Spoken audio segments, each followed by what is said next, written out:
Hi, I'm Corey, and today we're talking movement. It all starts with your roster. And all your warriors have 5 basic ability scores, the last of which being speed. So this dwarf has a 6 speed. What does that mean? Well, let's take him here. And you're going to notice we always have round bases. And the round base of your dwarf is equal to 1 unit on this combat ruler here. We call each unit on the combat ruler a pace. So your dwarf is able to move 6 paces per turn.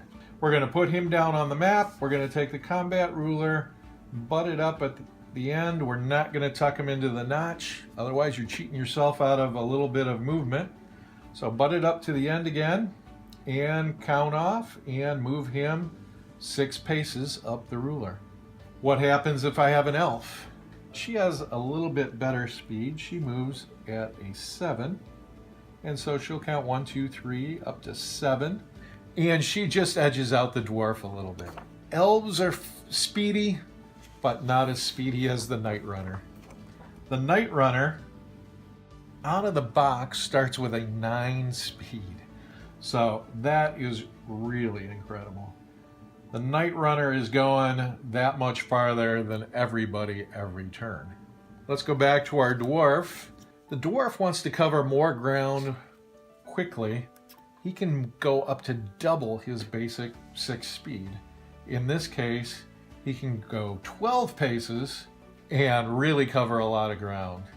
That does come with a disadvantage. He's winded, he's tired, he's huffing and puffing. So he's going to get this condition marker called Last Strike, and that's going to be placed next to him. Next turn, everybody else is going to get a turn before him while he recovers. While he's huffing and puffing, people will be shooting, attacking, moving, doing anything that they can normally do in a turn. So it's really important. You usually don't sprint into battle. you usually sprint away from battle, or you sprint in a situation where you know you're not going to be attacked, because you don't want to give everybody a free shot at you. Now, if you're sprinting with somebody a little faster, like that speedy Night Runner, you may have to measure 9 and then 9 again to go the full 18. That's 2 basic forms of movement. What if I want to move and still make an attack? Let's grab our orc roster, and Hood here has a speed of 6, but you're going to notice right next to it, there's that charge of 3. That's how far Hood can still move and make an attack with his scimitar. In this case, I'm just going to put that up, and we can see pretty easily that's well within 3 paces. Boom. Hood's there. Can make that scimitar attack on our hapless elf there. Now, you're not allowed to pre-measure these. Can I get next to that elf? Well, 3 paces, if I'm right from the front of my base to there, puts me there. I'm a little short. That's where this notch comes in on the combat ruler. I'm going to put that in between, and if I can touch both bases like that, I just moved her, both bases, I'm within reach of her, and I'm free to make that attack at the end of the charge. Had I started just a hair farther away, now I'm not within reach, couldn't make the attack. Or could I? There's another kind of movement that we call the push. Now the push allows me to go my normal charge of 3. I am well short. So I can either finish my movement without penalty and tie that elf up in melee. Now, she can't shoot me with a bow when she's tied up melee, and so I might want to do that. Elves are squishy, I probably have the advantage. Or I can go 1 extra pace of movement,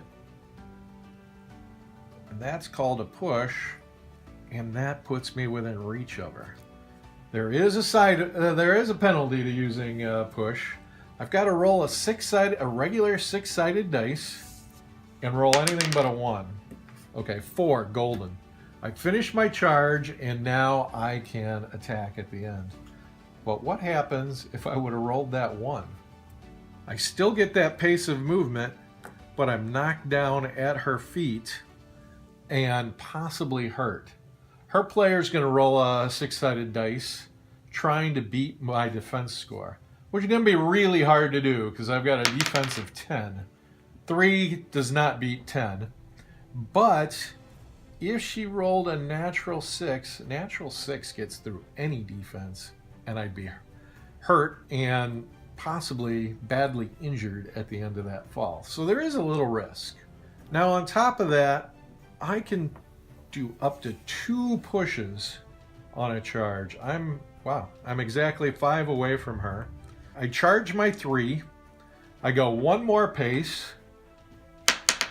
Make my roll for the push. 4 is golden. And I do my second push. Get myself there.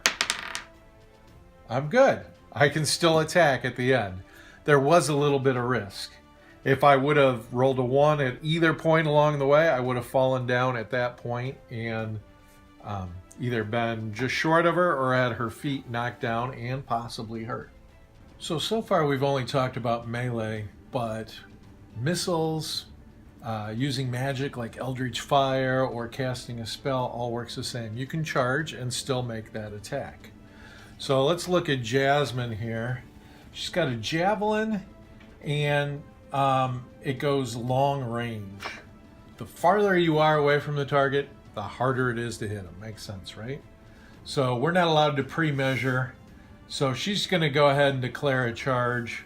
Well, she was within long range, but by charging forward 4 paces, that now puts her in short range. You can see 2 different bands of color there. That shows the short range. So she's got a better chance to hit the troll from closer up. It does put her closer to the troll too. On all battle maps, the terrain is 3-dimensional, and so you are going to have to dodge and weave in between them. That's why these rulers are flexible. I can't just run over the stone with Jasmine. She has to curl around it, which she might do to take cover from that troll. So it looks like we ran a little long here. But at least you've got the basics of move, charge, sprint, push, and we'll save the rest for another video and get into some of the trickier things like leaping and climbing and flying. Hope these helped, and we'll see you soon. For the WitchBorn, death is only the beginning.